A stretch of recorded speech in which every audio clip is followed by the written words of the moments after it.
ஜெய்பீம் ஆவடி மாநகராட்சி வழக்கறிஞர் தலைவர் ராஜபாண்டியன், சமத்துவ தலைவர் தென்னாட்டு அம்பேத்கர் அண்ணன் ஆம்ஸ்டாங் அவர்களை கடந்த 2024 ஆண்டு ஜூலை 5ஆம் நாளன்று அரசியல் தாழ்ப்புணர்ச்சி காரணமாக மிகவும் கொடூரமான முறையில் படுகொலை செய்யப்பட்ட என்பது அனைவருக்கும் தெரியும். அண்ணன் அவர்கள் தேசிய கட்சியான பிஎஸ்பியில் 18 ஆண்டுகளாக கட்சியை வழிநடத்தி வந்தார். அண்ணன் படுகொலைக்கு பிறகு தேசிய தலைமை யாரை மாநில தலைவராக நியமிப்பது என்ற எண்ணம் அனைவருக்கும் இருந்தது. அப்படித்தான் தேசிய தலைமை 3 பேரை செலக்ஷன் பண்ணி அதுல யாருக்கு கெப்பாசிட்டி இருக்குது, அதாவது தகுதி யாருக்கு இருக்குது என்று முடிவு பண்ணவர் தான் எங்க தன்மான தலைவர். ஏங்க, ஒரு தேசிய கட்சி உத்தரப்பிரதேச மாநிலத்துல 4 முறை ஆட்சி அமைச்சாங்க. நீங்க சொல்லிதான் எங்க தலைவருக்கு பொறுப்பு கொடுத்தாங்களா?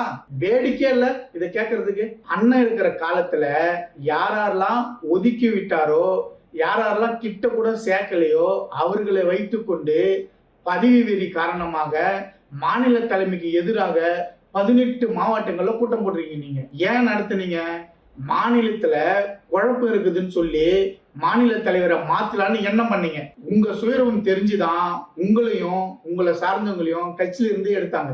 ரங்கநாதன் எம்எல்ஏ 18 வருஷமா அண்ணனை திமுக சேர்க்கணும்னு சொல்லி தலைகையா நின்னாரு. ஆனா இப்ப அண்ணன் யாரெல்லாம் ஒதுக்கி வச்சாங்களோ அவங்கள கூட வச்சுக்கின்னு அண்ணன் இறந்த 1 வருஷத்துல திமுக பேனாவை யானை கையில கொடுத்து அதே எம்எல்ஏ வச்சு கட்சி ஆரம்பிச்சிருக்கீங்க. நீங்க அண்ணனை கொலை பண்ணிட்டாங்க. கொலை பண்ணனுடைய மாமன், சித்தப்பன், அண்ணன் அவங்க கூட உங்களுக்கு என்ன வேலை? அவங்கள எதுக்கு உங்க கூடவே வச்சுட்டு இருக்கீங்க? சிபிஐ கேஸ் போடலன்னு கேட்டாக்கா நான் தான் போடணும், இல்ல யார் வேணா போடலான்னு சொன்னீங்க.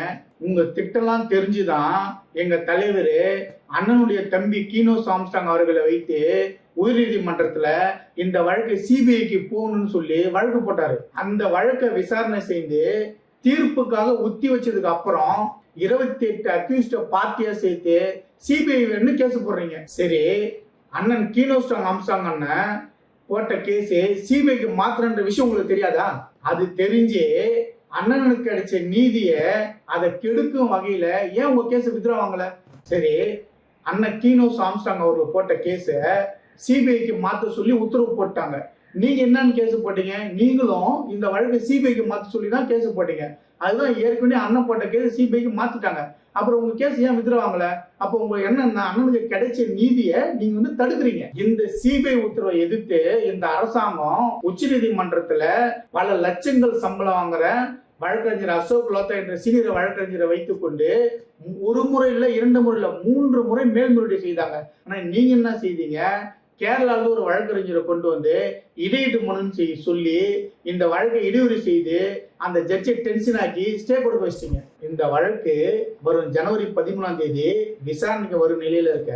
இந்த வழக்கு எங்க சிபிஐக்கு போயிட்டாக்கா நம்ம விஷயமெல்லாம் வெளியே வந்துடும் சொல்லி எங்க தலைவரை கோர்ட்டுக்கு போடாம தடுக்கிறீங்க. சமத்துவ தலைவரை கொலை செய்த அதே 5ஆம் தேதி அன்று எங்க தலைவரும் கொலை செய்ய பெரம்பூர்ல இருக்கிற வக்கீல ஏற்பாடு செய்து எங்க தலைவர் வீட்டுல இருந்து 2 கிலோமீட்டர் தூரத்துல உள்ள டோல்கேட்டுக்கு வர வச்சு ஸ்கெட்ச் போறீங்க. நீங்க நைட்டு 12:30 மணிக்கு அவனை போலீஸ்ல புடிச்சு கொடுத்து அவனை போலீஸ் கேட்டாக்கா பொற்கொடி அணிதான் என்னை அமிச்சாங்கன்னு அவன் சொல்றான் போலீஸ் கிட்ட. அதே போலீஸ் உங்களை கேட்டாக்கா நான் அனுப்புறத மாத்தி சொல்றீங்க. அதே வக்கீல வச்சு எங்க தலைவர் மேல அடிச்சுட்டாரு, 50,000 பணம் திருட்டாரு அப்படின்னு சொல்லி ஒரு கேவலமான பொய்யான கம்ப்ளைண்ட கொடுக்க வைக்கிறீங்க. ஒருத்தனடானாக்கா முன்கூட்டியே சதி செய்து மடிக்கு அடிச்சதுனால உயிருக்கு ஊசல்ன்றான்.